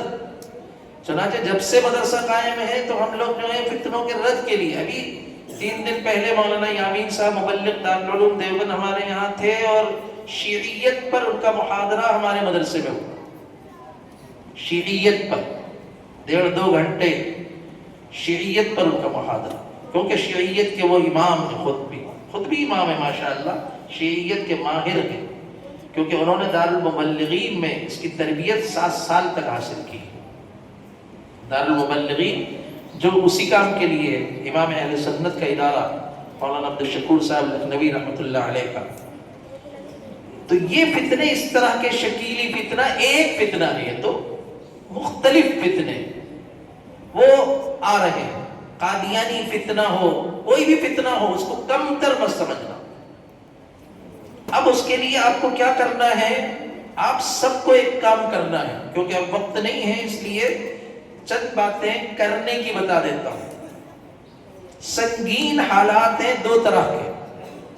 ایک حالات ہیں یہ فتنے ارتدادی اندر والے، اور ایک فتنہ ہمارے یہاں ملک کے اندر ہے سیدھا سیدھا شرک والا، سیدھا سیدھا. یہ فتنے اندر والے ہیں جس کو اندر سمجھتے ہیں لوگ، حالانکہ اندر بندر نہیں ہے، اندر نہیں ہے، سمجھتے ہیں کہ یہ اندر والے ہیں. ایک فتنہ تو وہ ہو گیا، یہ اندر والے فتنے ملا کر چند فتنے ہو. ایک مجھے ختم کر دوں، کچھ مت کریے. ہاں ایک تو ہاں لکھ لیجیے، لیکن اس پر کیوں لکھ رہے ہو، کاپی واپی پر لکھو. ایک تو اندر والے فتنے، اندر والے یہ فتنے بہت بڑے فتنے ہیں یقیناً، اور ان کا پیچھا آپ کو کرنا ہے. کس کو کرنا ہے؟ آپ کو کرنا ہے. یہ آپ لوگ جو ہیں اصل ہیں. میں نے ان سے یہی کہا تھا کہ بھائی پروگرام میں مجھے بلا رہے ہو، لیکن میرا مقصد پروگراموں کا یہ ہے آج کل کہ ائمہ علماء اور مکاتب کے ذمہ دار، ان سے مجھے خاص بات کرنا ہے. ایک تو یہ فتنے ہیں، کیا کرنا ہے؟ سب سے پہلے ان فتنوں کو پڑھو. آپ سے کہہ رہا ہوں، میں اس حیثیت سے کہہ رہا ہوں کہ دارالعلوم دیوبند کا نمائندہ ہوں، بڑا سمجھ کر نہیں، آپ سے کہہ رہا ہوں. بڑا اگر آپ سمجھ رہے ہیں تو اچھی بات ہے، نہیں تو بڑا سمجھ کر نہیں کہہ رہا ہوں. ہمارے علماء مطالعہ نہیں کرتے، ہمارے علماء کسی فتنے کا مطالعہ نہیں کرتے. غامدی کے اسلام سے ٹکرانے والے کون سے عقائد ہیں وہ ہم لوگوں کو نہیں معلوم. آپ غامدی کے فتنے صرف جو ہیں چند عقائد اگر آپ کے سامنے آ جائے، اور آپ موبائل میں بھی دیکھ سکتے ہیں آج کل، تو غامدی کے باطل اسلام سے ٹکرانے والے کون سے عقائد ہیں، ان عقائد کو آپ جو ہے ذہن میں رکھیں. ایک پرنٹ آؤٹ اس کا نکال لیں، اس پر منحصر نہ رہیں موبائل کے اوپر، پرنٹ آؤٹ نکالیں اس کا. آج کل یہ بیماری بہت چل گئی ہے کہ پرنٹ آؤٹ نہیں نکالتے علماء، پرنٹ آؤٹ نہیں نکالتے. وہیں بیٹھے بیٹھے تقریر کرنا ہے ان کو تو موبائل میں دیکھ لیا اور وہیں تقریر کر دی، ختم قصہ. وہ اسی میں سے آیا تھا اسی میں چلا گیا، اسی میں سے آیا تھا اسی میں چلا گیا، ختم. پرنٹ آؤٹ نہیں نکالا تو کچھ بھی نہیں، کتاب نہیں دیکھی تو کچھ نہیں. ٹھیک ہے وقتی طور پر آپ نے جو ہے کچھ بتا دیا اس میں سے نکال نکول کر، لیکن ہے کچھ نہیں. ہو پرنٹ آؤٹ کتاب دیکھو، اصلی کتاب دیکھو کیا، ٹھیک ہے وہاں سے رہنمائی حاصل کر لو، لیکن پرنٹ آؤٹ نکالو اس کا. اس کے بعد پھر گوہر شاہی. ارے آپ کے لیے 10-20 منٹ کا کام ہے، یہ زیادہ لمبا کام نہیں، لیکن یہ 10-20 منٹ کو بھی کیوں نہیں لگانا چاہتے آپ. شکیلیت ایک کتاب میں نے پڑھی، اس کی سب سے پہلے میں اپنا واقعہ بتاتا ہوں. سن 2006 کی بات کر رہا ہوں، 6-5 کی، 20 سال ہو چکے اس کو. اس وقت میں نے ایک کتاب دیکھی اپنے مدرسے ترجمے والی مسجد میں، پڑھاتا تھا میں، تو وہاں پر ایک طالب علم بھوپال کا تھا، اس کے پاس ایک کتاب رکھی ہوئی تھی. میں ہدایہ پڑھاتا تھا تو میں بچے آ رہے تھے تو میں نے کتاب اٹھائی، دیکھ لی، میں نے کہا بڑی اچھی کتاب ہے. تو اس وقت کچھ پتا بھی نہیں تھا کسی کو. میں نے تھوڑا سا اندر سے دیکھا تو کچھ مجھے احساس ہوا، کچھ گڑبڑ سا محسوس ہو رہا تھا اس میں، علامات قیامت کے سلسلے میں. تو میں نے اس بچے سے کہا، شفیق ہے چھاونی والا جو سبزی کے ٹھیلے پر آج کل کھڑا ہوتا ہے، ولی شفیق صوفی جی ہیں، فارغ ہو پورا. میں نے اس سے کہا 1-2 دن کے لیے مجھے کتاب دے دو. کہاں سے لائے تو؟ کہنے لگے جامع مسجد میں جمعرات کو مشرقی دروازے پر یہ کتاب بک رہی تھی، وہاں سے میں نے خرید لی. جمعرات کو جامع مسجد کے اجتماع، تبلیغی اجتماع کے اندر دروازوں پر جو چھوٹی چھوٹی دکانیں لگاتے ہیں لوگ، اس کی مسواک کی، اس کی، تو اس میں یہ کتاب بک رہی تھی، میں نے وہ خرید لی، علامات قیامت. ٹھیک. اب میں نے جو دیکھا تو دیکھنے کے بعد تو میرے ہوش اڑ گئے. میں نے پھر دارالعلوم دیوبند میں مولانا مفتی راشد صاحب اعظمی کو فون لگایا، میرے ساتھی ہیں وہ، میں نے ان کو فون لگایا، میں نے کہا یہ کوئی کیا قصہ ہے؟ انہوں نے بتایا ہاں یہ ایک فتنہ شروع ہوا ہے، ابھی شروع ہی ہوا تھا یہ فتنہ۔ انہوں نے بتایا ہاں کچھ ہمیں بھی معلوم ہوا ہے، ابھی وہ شروع ہوا تھا، 20 سال کی بات۔ پھر اس کو میں نے پورا پڑھ کر اتفاق سے ہمارے یہاں اسی زمانے کے اندر شکیلی بن گئے تھے، قاضی کیمپ میں 4 مہینے لگائے ہوئے حافظ اظہر، حافظ وہ ہیں ماشاءاللہ، ہاں اظہر، ان کو موسیٰ بھائی جو تبلیغ والے ہیں ذمہ دار قاضی کیمپ کے، وہ لے کر آئے اور انہوں نے کہا صاحب یہ جو ہے اس طرح سے، وہ دلی بھی ہو کر آ گئے، اس زمانے میں وہ دلی رہتا تھا جھوٹا آدمی، وہ اس وقت اورنگ آباد منتقل نہیں ہوا تھا، دلی رہتا تھا، دلی میں ملاقات کر کے آئے تھے،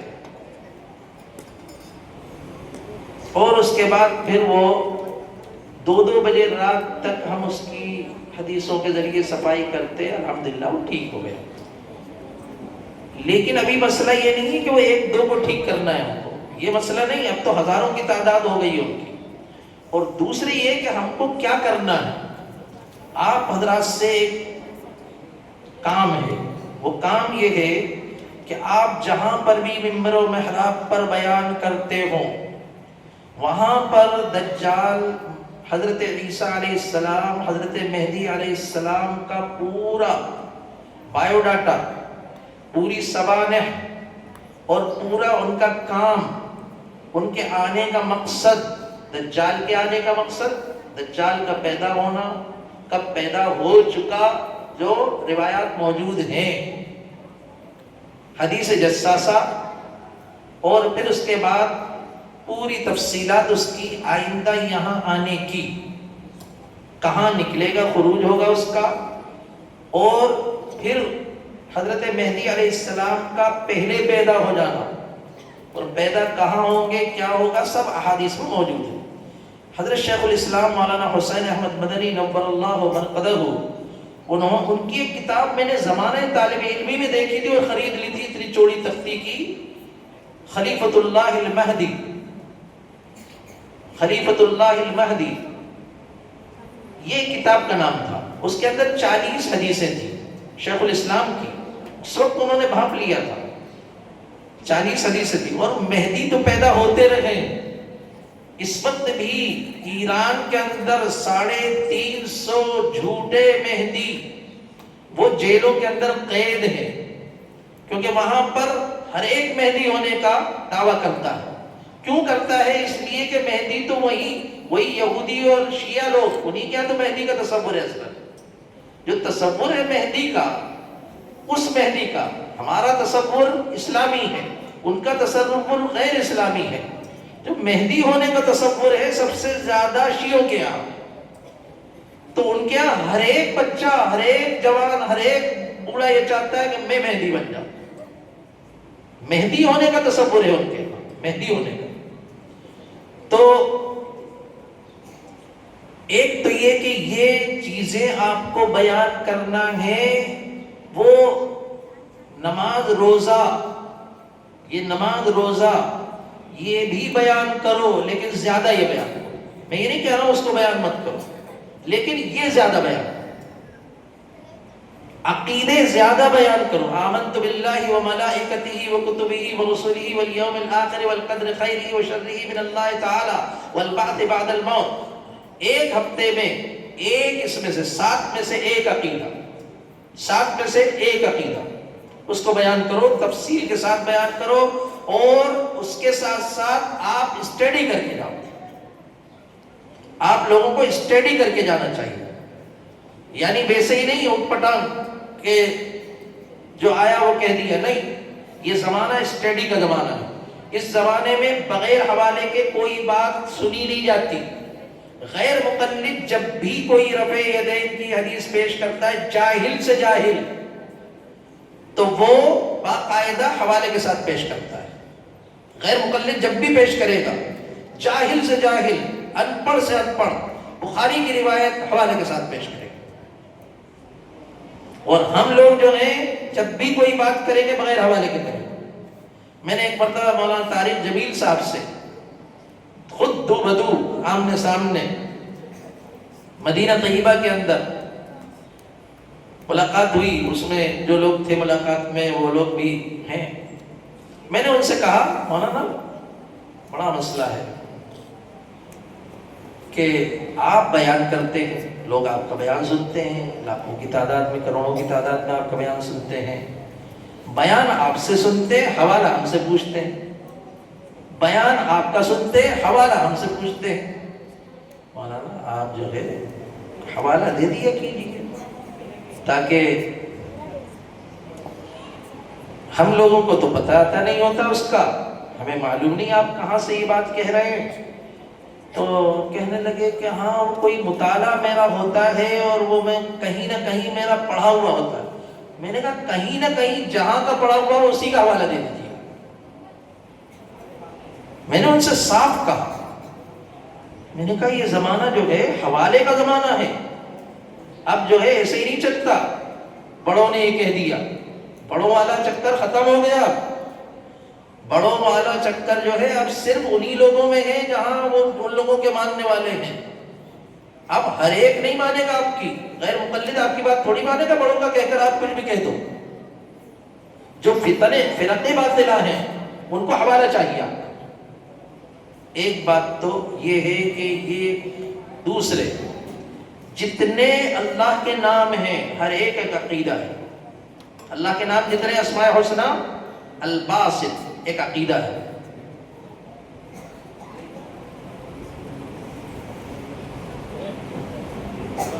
الباسط ایک عقیدہ ہے, الرؤوف ایک عقیدہ ہے, الخالق ایک عقیدہ ہے, المالک ایک عقیدہ ہے, البارئ ایک عقیدہ ہے, المصور ایک عقیدہ ہے.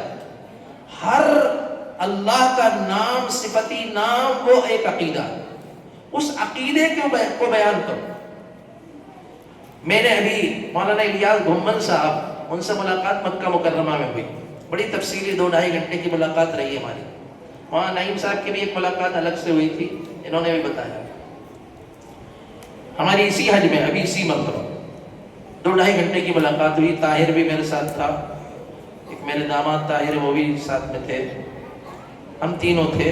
تو بہت بالکل تنہائی کے اندر ملاقات ہوئی 2-2.5 گھنٹے کی. آخر میں نے ان سے یہ کہا کہ اسماء حسنہ جو عقیدے ہیں اسماء حسنہ کے, انہوں نے مجھے شرح فقہ اکبر بھی دی, اپنی اور بھی کتابیں دی وہاں مکہ مکرمہ میں. تو میں نے ان سے کہا کہ آپ ایک کام اور کر لیجیے کہ جتنے اسماء حسنہ ہیں صفاتی نام, ان کے ساتھ جو عقیدے متعلق ہیں 1 لائن کے اندر 2 لائن کے اندر آپ جو ہے لکھ دیجیے. فوراً انہوں نے اپنے آدمی سے جو کمپیوٹر پر کام کرتے ہیں ان سے کہا کہ لکھ لو بھائی, لکھ لو, اس پر کام کرنا ہے. کہ میں نے بہت ساری چیزیں تو مختلف انداز میں لکھ دی ہیں. مولانا نے کہا, میں نے کہا نہیں, آپ صرف صفات باری تعالیٰ ان کے ساتھ ہر صفت کے ساتھ جو 1 عقیدہ 2 عقیدے 3 عقیدے متعلق ہوں وہ عقیدہ آپ لکھ دیجیے. انہوں نے کہا بالکل لکھو, اور اس پر بھی کام کرنا ہے. ہم لوگوں کو ہر صفت, اس صفت کو آپ دیکھیں کہ دیکھیے المصور عقیدہ ہے. کیا ہے المصور عقیدہ؟ پانی کے اوپر, منی کے قطرے کے اوپر تصویر بناتا ہے اللہ تعالیٰ. بناتا ہے کہ نہیں بناتا؟ ارے منی کے قطرے پر اگر باپ چپٹا ہے تو بیٹا بھی چپٹا پیدا ہوگا. باپ اگر جو ہے کالا ہے تو بیٹا بھی کالا پیدا ہوگا. باپ گورا ہے تو بیٹا بھی گورا پیدا ہوگا. عام طور پر ایسا ہے, عام طور پر. اللہ تعالیٰ مصور ہے, مصور. اللہ مصور ہے. مصور کا تصور لوگوں کے سامنے بیان کرو. ارے بھائی یہ کون کرے گا؟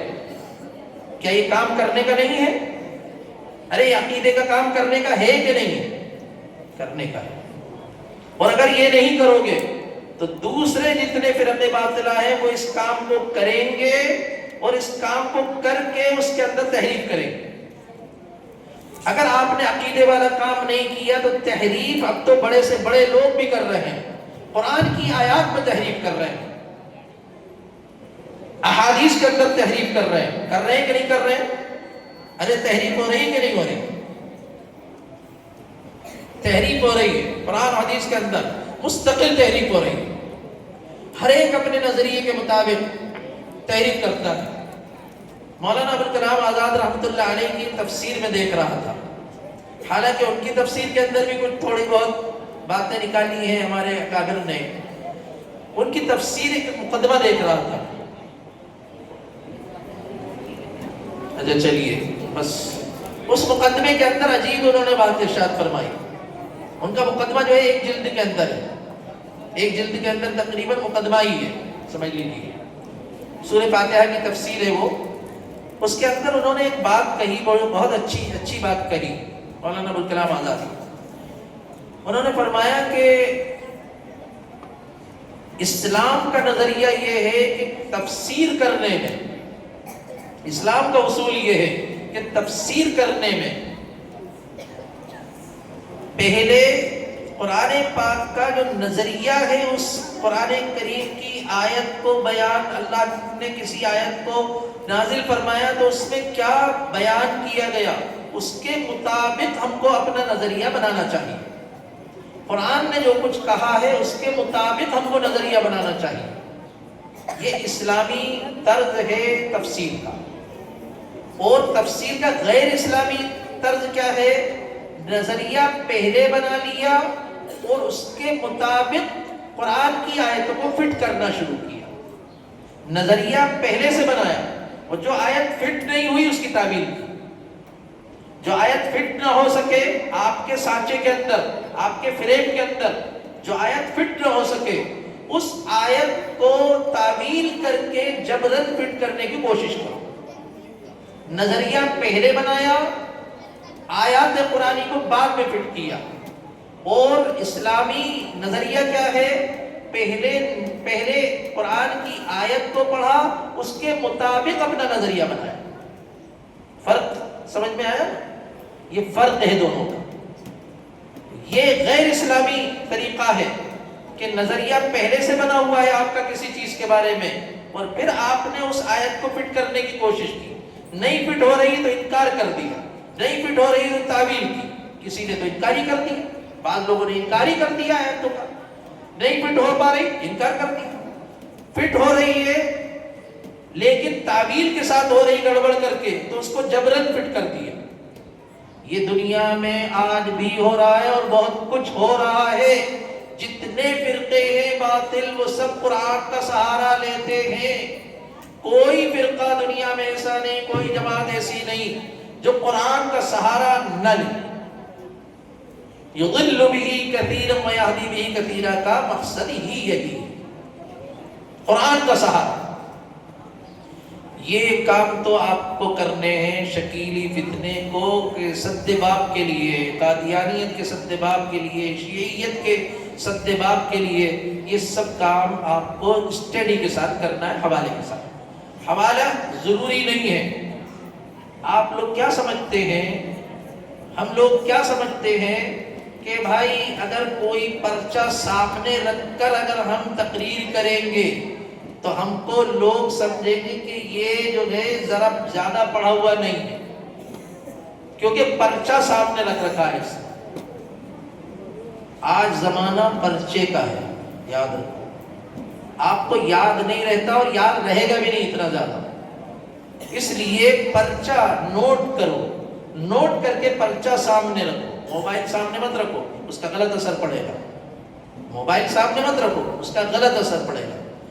سامنے پرچہ رکھو اور اس میں سے دیکھ کر آپ جو ہے، اس میں سے دیکھ کر جو اسٹڈی کر کے آئے ہو، اس اسٹڈی کو آپ جو ہے لوگوں کے سامنے بیان کریں۔ ٹھیک ہے نا؟ اب آگے چلیے۔ یہ تو ہے اندرونی فتنے۔ اب جو باہر کا فتنہ ہے اور عمومی فتنہ اس وقت ملک میں 20-30 کروڑ مسلمانوں کا، وہ ہے مسئلہ شرک کا۔ وہ مسئلہ سیدھے شرک کا ہے۔ سیدھا شرک، اس کے اندر کہیں سے کوئی دوسری چیز نہیں، گول مال نہیں ہے، گول مال نہیں، سیدھا شرک۔ وہ اب جو ہے ہمارے اسکولوں کا مسئلہ ہے، اس کا آپ کو مقابلہ کیسے کرنا ہے؟ وہ مقابلہ بھی مکاتب کے ذریعے سے ہوگا، صرف مکاتب کے ذریعے سے اس کا مقابلہ آپ کر سکیں گے۔ کیسے کریں گے؟ مثال کے طور پر، مثال کے طور پر اسماء حسنہ آپ نے یاد کرا دیے اور برکت کے لیے روزانہ پڑھ کر دعا کی۔ اب اتنا کام نہیں چلے گا اس سے کہ صاحب اسماء حسنہ پڑھ لو، برکت کے لیے پہلے پڑھ کر اور دعا کرو، اللہ تعالیٰ کام بنا دے گا، ہے نا؟ یہی پڑھا ہے نا ہم لوگوں نے؟ ارے پڑھا ہے کہ نہیں پڑھا؟ باقی بنائے گا کام۔ لیکن ان بچوں کو اسماء حسنہ چاہے ان کی سمجھ میں آئے نہ آئے، آپ کیا سمجھ رہے ہیں کہ جو 15-20 سال کا بچہ ہو جائے، جب اس کو ہدایہ سمجھ میں آنے لگے تبھی سمجھاؤ اس کو؟ اب فلسفہ بدل دو، فلسفہ بدل دو، سمجھ میں نہ آئے تب بھی پڑھاؤ۔ اور یہ بالکل اسلامی طریقہ ہے، ہاں اسلامی فلسفہ ہے، نہ سمجھ میں آئے تب بھی پڑھاؤ۔ آپ سمجھتے ہیں، آپ کہیں گے یہ تو وقت ضائع کرنا ہے؟ نہیں نہیں، آپ نے اسلام کو نہیں سمجھا، اسلام کو نہیں سمجھا۔ سب سے پہلے عہد الست ہم سے لیا گیا۔ کسی کوئی سورما ہے کوئی یہاں پر؟ مائک لال ہے جس کو عہد الست معلوم ہو؟ مجھے نہیں معلوم، مجھ سے کب لیا گیا تھا عہد الست؟ ارے آپ علماء ہیں، آپ جانتے ہیں نا عہد الست لیا گیا تھا، قرآن میں اس کا انکار تو نہیں کر سکتے نا؟ نہیں معلوم ہے اس لیے انکار کر دو؟ ارے نہیں معلوم ہے اس لیے انکار کرو گے کیا؟ کیوں مولانا انکار کریں گے؟ انکار نہیں کر سکتے۔ عہد الست لیا گیا، اور اس وقت لیا جبکہ ہمیں کچھ پتہ نہیں، کسی کو پتہ نہیں۔ ہاں کچھ لوگ ایسے بھی دنیا میں پیدا ہوئے، غالباً حضرت حسن بصری رحمۃ اللہ علیہ کا مقولہ میں نے کہیں پڑھا ہے کہ مجھے عہد الست معلوم ہے، ایسی ارواح بھی وہاں پر، الارواح جنود مجندہ، اس کے اندر ایسی ارواح بھی رہی ہوں گی، کچھ ہوں گی، یقیناً ہوں گی۔ انبیاء کرام بھی انہی ارواح میں سے، انبیاء کرام تو ان ارواح میں سے ہیں ہی، لیکن ہم کو تو نہیں معلوم ہے نا، نہ سمجھ میں آتا نہ معلوم ہے، قرآن نے بتایا اس لیے معلوم ہوا۔ نمبر 2، بچہ پیدا ہوا، اذان اس کے کان میں دلوائی۔ آپ کو معلوم ہے، مجھے معلوم ہے، میں اپنا بتاتا ہوں کہ میرے کان میں اذان کس نے دی تھی؟ مجھے نہیں معلوم، مجھے نہیں معلوم میرے کان میں اذان کس نے دی تھی، اور یہ بھی نہیں معلوم کب دی تھی، اور دی تھی یہ بھی نہیں معلوم، پتہ نہیں دی بھی تھی کہ یا نہیں دی تھی۔ ارے اذان دی تھی معلوم ہے آپ کو؟ کوئی ہے یہاں پر بوڑھے بوڑھے لوگ؟ اذان دی تھی نا، اتنا تو ہوا تھا نا کہ اذان دی تھی کسی نے۔ اذان دی تھی کب دلوائی؟ جبکہ اذان کا نہ کوئی ترجمہ سمجھتا، نہ مفہوم سمجھتا، وہ بچہ کچھ بھی نہیں سمجھتا، اسے پتہ بھی نہیں کہ اذان دی گئی۔ اذان دی گئی یا نہیں دی گئی؟ دی گئی ہے نا۔ جب اذان دی گئی تو کیا فالتو کام کی؟ عبث ہے، بیکار کام ہے؟ بیکار کام نہیں ہے، دی گئی اذان، بولنا شروع کیا، اللہ کہلوایا، ابھی کچھ نہیں سمجھتا، وہ عقیدے کو سمجھتا ہی نہیں ہے، عقیدے کو نہیں سمجھتا، اللہ بلوا۔ نماز فرض نہیں ہوئی، پڑھواؤ۔ بھائی نماز فرض نہیں ہوئی، کیوں پڑھواؤ؟ سمجھ میں تو یہی آتا ہے نا کہ نماز فرض نہیں ہوئی تو کیوں پڑھواؤ، لیکن اسلام کہتا ہے پڑھواؤ، 7 سال کا ہو جائے نماز پڑھواؤ، یعنی 7 سال سے پہلے بچے کو نماز پوری آ جانا چاہیے، یہ بھی اس سے معلوم ہے سبھی۔ اور 7 سال کے بعد نماز پڑھواؤ، یعنی پہلے آ جائے، فرض نہیں ہے تب بھی پڑھواؤ، کیوں پڑھواؤ بھائی؟ 10 سال کا ہو جائے نماز نہ پڑھے پٹائی کرو، بچہ کہتا ہے ذرا زیادہ سمجھدار ہو گیا وہ موبائل دیکھ دیکھ کر، تو وہ کہتا ہے ابا جان آپ میری پٹائی نہیں کر سکتے، اس لیے کہ میرے اوپر نماز فرض نہیں ہے۔ آپ کیا کہیں گے؟ حضور نے فرمایا کہ پٹائی کرو، اس لیے میں پٹائی کر رہا ہوں تمہاری۔ ہم عقیدے کی وجہ سے پٹائی کر رہے ہیں. فرض ہے نماز، نہیں ہے فرض. بچہ تو کہہ سکتا ہے کہ پٹائی کیوں کر رہے ہو، فرض نہیں ہے پھر پٹائی کیوں ہو رہی ہے. 15 سال کا ہو تب پٹائی کر رہا ہے اس کی، لیکن یہاں فرما رہے ہیں 10 سال کا ہو جائے تو پٹائی کرو. تو معلوم یہ ہوا کہ ان بچوں کو سن لیجئے، سب کے سب مدرسے والوں اور مکتب والوں، ان بچوں کو اسماء حسنہ کے عقیدے سکھا دو، بتا دو، سمجھا دو، چاہے ان کی سمجھ میں اترے نہ اترے.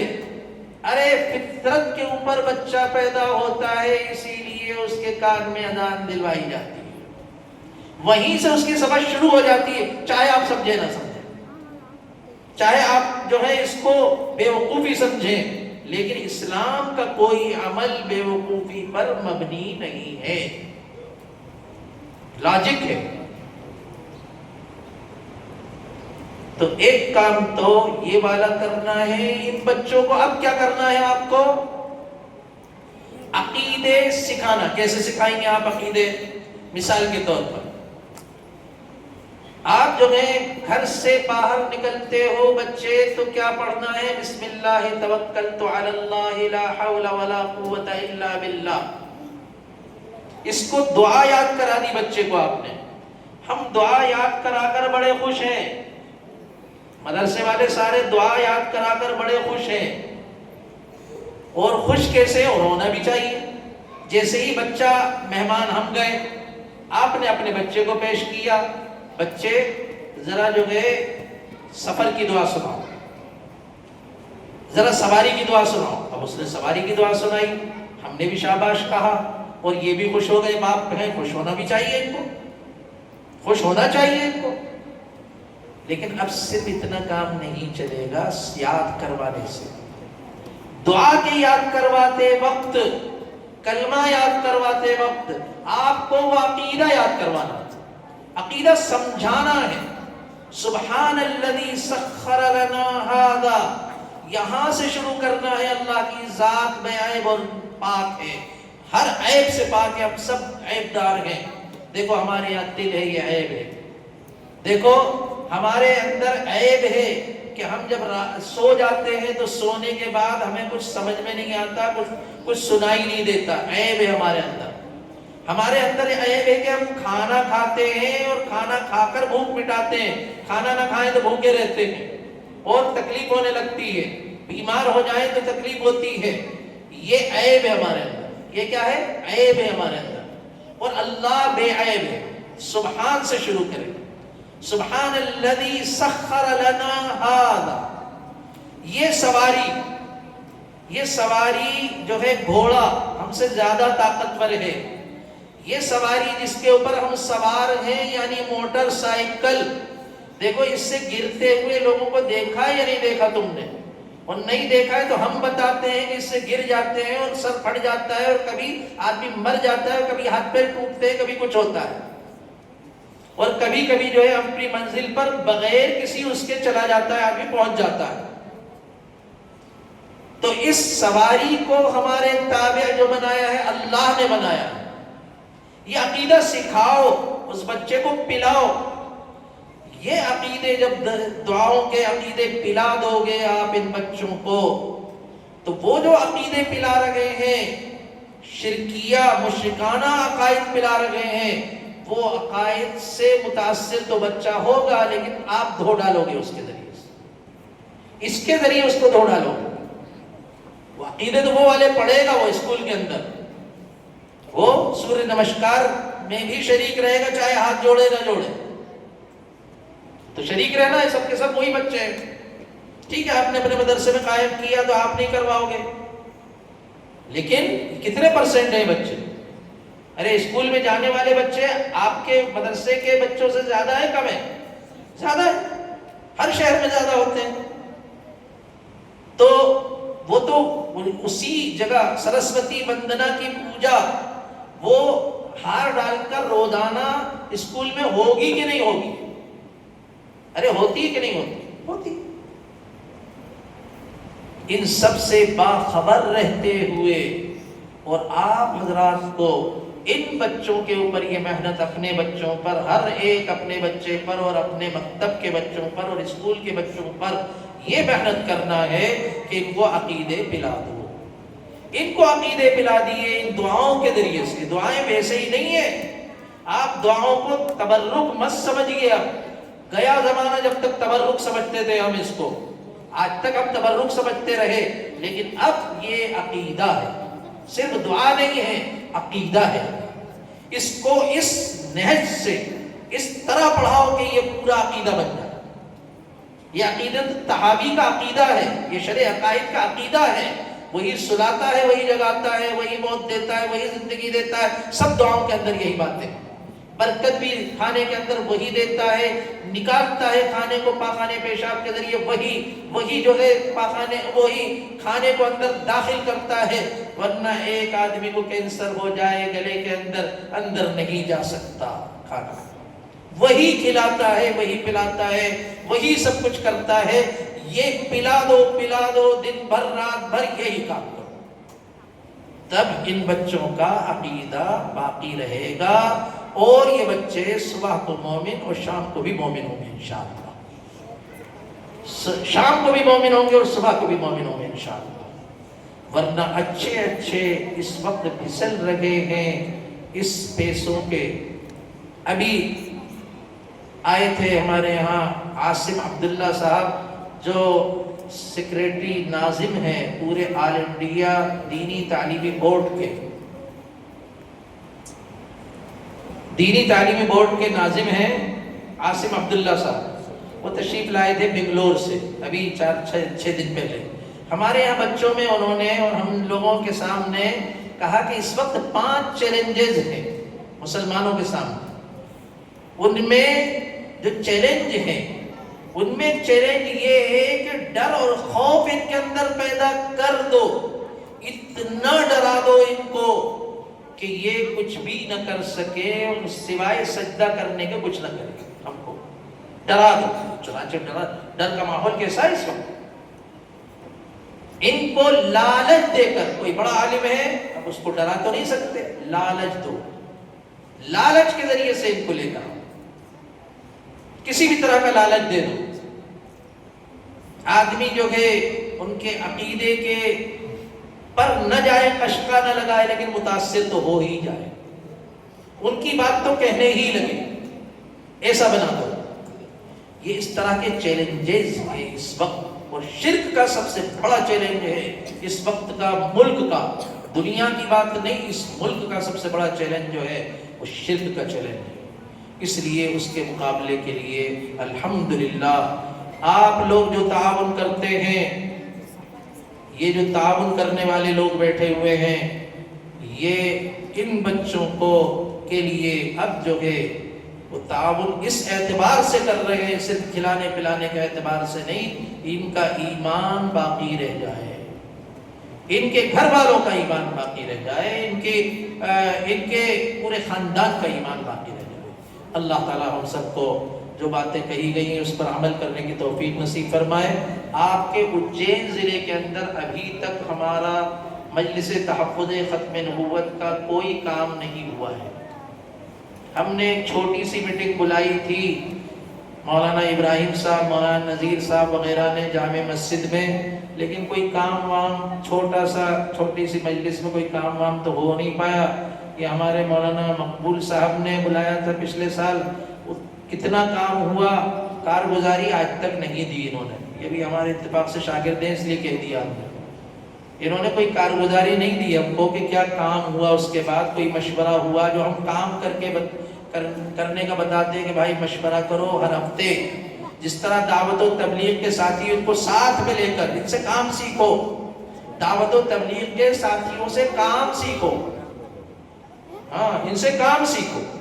کیا کام سیکھو؟ مشورہ جو ہے ہر ہفتے کا مشورہ، اس میں بھی بیان طے ہونا چاہیے کہ بھائی عقیدے کے فلاں عقیدے کا بیان اس مرتبہ ساری مسجدوں میں ہوگا، یا ایک مسجد میں مغرب کے بعد ہوگا، فلاں مسجد میں سارے ساتھی اس میں جمع ہوں، آپ کو یاد ہے تب بھی جمع ہو۔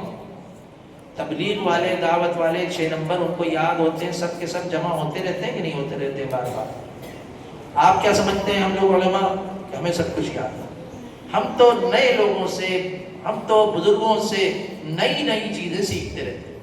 ابھی 3-4 دن پہلے کی بات ہے، وہ چیلنجز جو ہے 5 میں نے طلباء سے کہا کہ لکھو اور لکھ کر مدرسے میں لگاؤ کہ یہ چیلنج ہے اس وقت ہندوستانی مسلمانوں کا۔ کوئی ایسی چیز یہ 50 سال کے تجربے کے بعد ان لوگوں کو حاصل ہوتی ہے جو تجربے کی بات وہ لوگ کہتے ہیں۔ اس لیے ہم کو اپنے علماء کی اور اس وقت کے چیلنجز کی جو ہے ایک تو رہنمائی حاصل کرنا ہے، اور اسی کے ساتھ ساتھ ہم کو اس کے لیے تیاری کرنا ہے۔ کیا کرنا ہے؟ تیاری کرنا ہے، اور بچوں کو عقیدے سکھانا ہے۔ سارے ایک ایک بچے کو ٹارگیٹ کرو بھائی، ایک ایک بچے کو ٹارگیٹ۔ ہمارے جماعت تبلیغ والے ایک ایک آدمی کو ٹارگیٹ کرتے کہ نہیں کرتے؟ کوشش تو کرتے، چاہے نہ ہو ٹارگیٹ لیکن کوشش تو کرتے ہیں نا ہو۔ یہ کس کی ذمہ داری ہے؟ آپ کی ذمہ داری ہے یا نہیں عقیدے کے درست کرنے کی؟ کس کی ذمہ داری؟ انہیں تو نہیں معلوم ہے، انہیں نہیں معلوم ہے، کیونکہ 6 نمبر کے علاوہ ان کو باہر نکلنا بھی نہیں چاہیے، اور نکلتے بھی نہیں ہیں، اور جو نکلا گڑبڑ ہو گئی۔ اب جو نکل رہے ہیں لوگ 6 نمبر کے باہر، وہ گڑبڑ ہے۔ اصول کے مطابق چلو 6 نمبر کے اندر رہو، تو 6 نمبر کے باہر والا علم تو آپ لوگوں کو ہے نا۔ جب آپ لوگوں کو ہے تو آپ لوگوں کی ذمہ داری ہے۔ نہج وہ والا ہونا چاہیے، نہج یہ والا ہونا چاہیے، دعوت و تبلیغ والا نہج۔ جب تک اس کو اختیار نہیں کرو گے تو کوئی کام نہیں کر پاؤ گے۔ یاد رکھو، نہج وہ والا ہونا چاہیے۔ کام وہ جو میں بتا رہا ہوں، کام وہ جو ہمارے اکابر بتا رہے ہیں۔ آپ کو 6 نمبر والا کام ان کے ذمے رہنے دو، اس سے باہر جو پورا دین ہے، عقیدے والا دین، وہ آپ کو کرنا ہے، آپ کا کام ہے۔ ان کو ساتھ میں لو، جبرن بٹھاؤ ان کو ساتھ، وہ اس کو دین سمجھے نہ سمجھے جبرن بٹھاؤ۔ انہوں نے دین سمجھایا، سمجھ میں آیا، لوگوں کے کروڑوں کے سمجھ میں آیا۔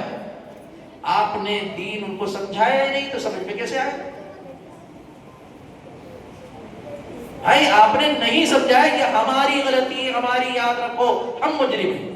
خواہ بخواہ کچھ کہنے وہنے سے کوئی فائدہ نہیں کہ صاحب وہ یہ کہتے ہیں، یہ کہتے ہیں، یہ کہتے ہیں، یہ کہتے ہیں، یہ کہتے ہیں۔ کیا انہوں نے سمجھایا؟ زندگی بھر سے سمجھا رہے ہیں، صبح شام سمجھا رہے ہیں۔ وہ 6 نمبر کی تعلیم دے رہے ہیں، وہ سیکھ رہے لوگ، سب سیکھ رہے ہیں۔ ہم نے نہیں سمجھایا اس لیے نہیں سمجھتے۔ اس لیے ذمہ داری ہے یا نہیں؟ آپ لوگ سب اس ذمہ داری کو پورا کریں گے نہیں کریں گے؟ کہو بھائی ہاتھ اٹھا دو۔ دیکھو بھائی اس وقت جو ہے واقعی اس چیز کی ضرورت ہے، دل کی تڑپ ہونا چاہیے، طلب ہونا چاہیے، دعائیں ہونا چاہیے، اور اس کے بعد ہی کام ہونا چاہیے۔ کرو گے نا بھائی؟ آپ نے کوئی مشورہ رکھا؟ نہیں رکھا، نہیں رکھا مشورہ۔ دیکھو اب ابھی تک نہیں کیا، اب کر لو، ابھی تک نہیں کیا، اب کرو۔ ہر گاؤں والا مشورہ رکھے، 2-3 معلم مکتب کے لوگ ہوں، مشورہ رکھے، مشورہ رکھ کر طے کریں۔ ان کے سامنے سارے ایک ایک آدمی کے سامنے یہ عقیدے آنے چاہیے، ایک ایک آدمی کے سامنے، ورنہ ہم لوگ مجرم ہوں گے۔ دوسرا آدمی آ کر کیپچر کر لے گا، ہم لوگ مجرم ہوں۔ دوسرا آدمی، اس نے سکھایا، سیکھ گئے۔ غامدی نے سکھایا، سیکھ گئے۔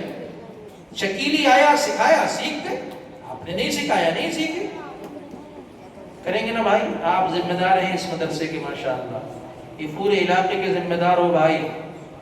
اس علاقے کے میں کام کرنا ہے، کام کرنا ہے، یہ کام کرنا ہے، عقیدے کا کام، اور انہی سے کرنا ہے بھائی۔ باہر بہت کچھ نہیں کرنا ہے آپ کو، انہی میں سب کچھ کر لو گے آپ، لیکن بس نہج بدل لو۔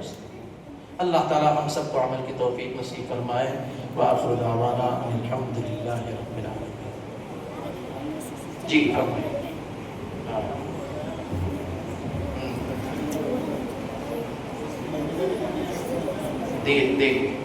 دیتے اس کا انشاءاللہ مشورہ کر لیں گے۔ اجین ضلع، پھر ہر تحصیل، مہت پور الگ تحصیل ہے۔ مہت پور تحصیل کے کون ہیں؟ یہاں کون آئے مہت پور تحصیل کے؟ چاروں علماء ہیں مولانا، ان چاروں کا ہی نام لکھ لو، جو آئے وہ کام کرے ہمارے۔ پھر آپ اپنے بنا لینا. مہت پور تحصیل میں مولانا اشرف صاحب, مفتی اشرف صاحب بڑا کام کر رہے ہیں قلمی کا, قلم کے ذریعے. اگرچہ وہ دین ہے یا نہیں ہے تو آپ جانیں کہ وہ دین ہے یا نہیں ہے, وہ آپ جانیں, لیکن یہ کہ قلمی کام کر رہے ہیں ماشاءاللہ, قلمی کام کر رہے ہیں. مفتی سلمان صاحب, مولانا عمار صاحب, یہ تحصیل مہت پور.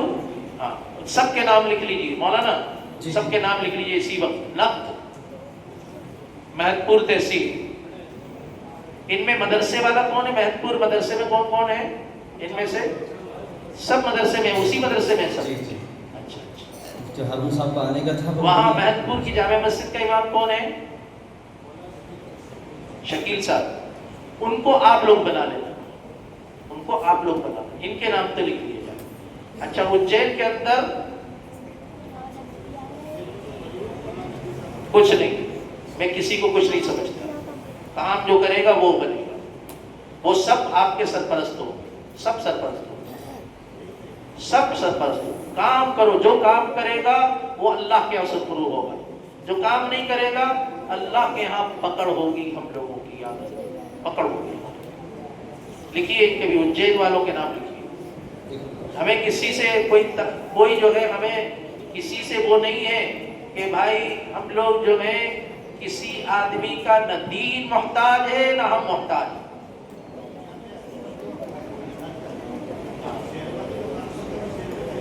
شہر میں کریں گے نا.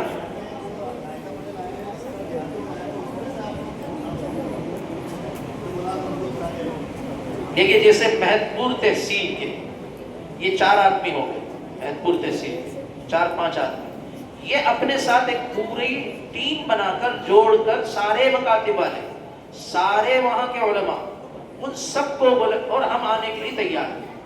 ہم آئیں گے انشاءاللہ, آپ بلائیے, ہم آئیں گے انشاءاللہ.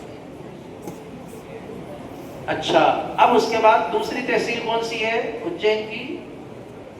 بڑھ نگر. بڑھ نگر کے کون کون ہیں؟ بڑھ نگر تحصیل کے ہیں. اچھا بھائی سنو, میں چھوٹی سی ایک دعا کروا دیتا ہوں. اچھا ٹھیک.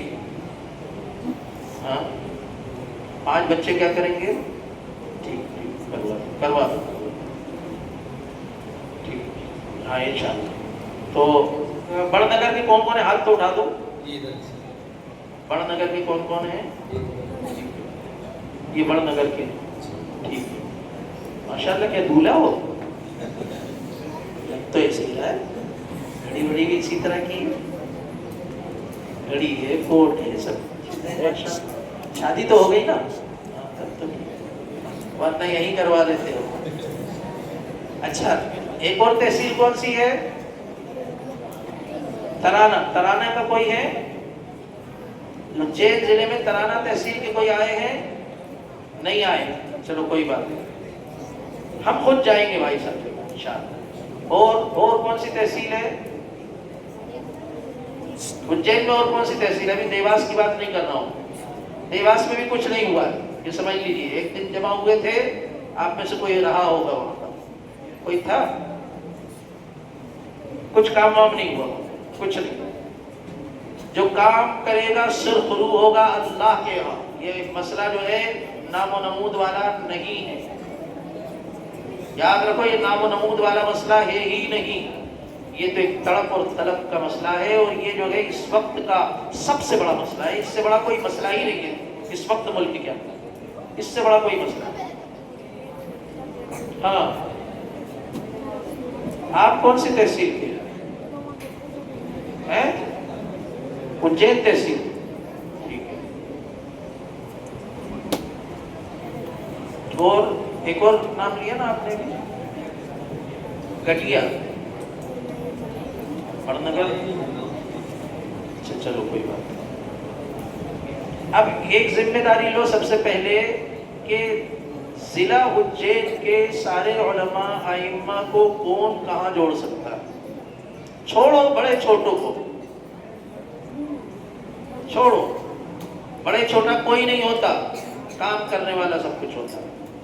مولوی ابراہیم ہو, مولوی وہ ہوں, ٹھیک ہے، وہ بڑے ہیں ہم لوگوں کے ساتھ، وہ سب کے سرپرست ہیں ہم۔ کون جوڑے گا بتاؤ؟ یہ 4 لوگ بیٹھے ہوئے ہیں اجین کے، 2-3 بیٹھے ہوئے اجین والے، آپ ایک اجین کے، ایک وہ اجین، کون جوڑے گا؟ اب جوڑنے کی ذمہ داری آپ دونوں میں سے کسی کے اوپر، مشورہ کر لینا ان بڑوں سے بھی، ان بڑوں سے مشورہ کہہ دینا میرا نام لے کر، اتفاق سے باپ بھی شاگرد ہے میرا اور بیٹا بھی شاگرد ہے میرا، وہ ابراہیم، مولانا ابراہیم بھی شاگرد ہے اور ان کا بیٹا بھی شاگرد ہے میرا۔ ہاں ہاں ٹھیک ہے،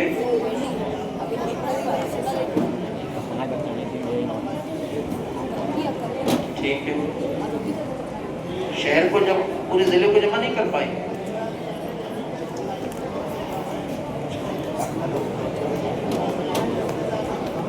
نائتا پٹیل کہاں آئے ہیں؟ ابھی پورے ہیں، ان میں بھی ان کے جو والد تھے وہ ہمارے سینئر ساتھی تھے، حافظ نور محمد صاحب، ان کے جو ساتھی، ہم اور وہ حفظ ایک ہی جگہ پڑھتے تھے، وہ ذرا آگے تھے غالباً، اور حافظ تقی صاحب بھی ہمارے حفظ کے ساتھی ہیں۔ ہاں میں بھی بہت پرانا ہو گیا ہوں، ویسے نیا نہیں ہوں، میں دکھتا نہیں ہوں کہ میں، خاندان اچھی ہے الحمدللہ بہت پرانا ہوں میں۔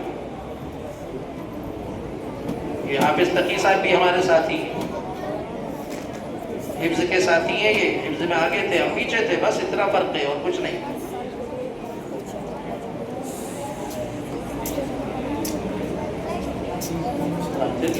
بس ماشاءاللہ حضرت بیٹھے رہے انشاءاللہ، میں بیٹھا ہوں، بس آخری پروگرام صرف 5 طلبہ بچے ہیں، میں رضوان شلاوٹی کو دعوت دیتا ہوں، وہ آئے کمال مصطفیٰ پر تقریر پیش فرمائیں، اس کے بعد انشاءاللہ دعا ہوگی۔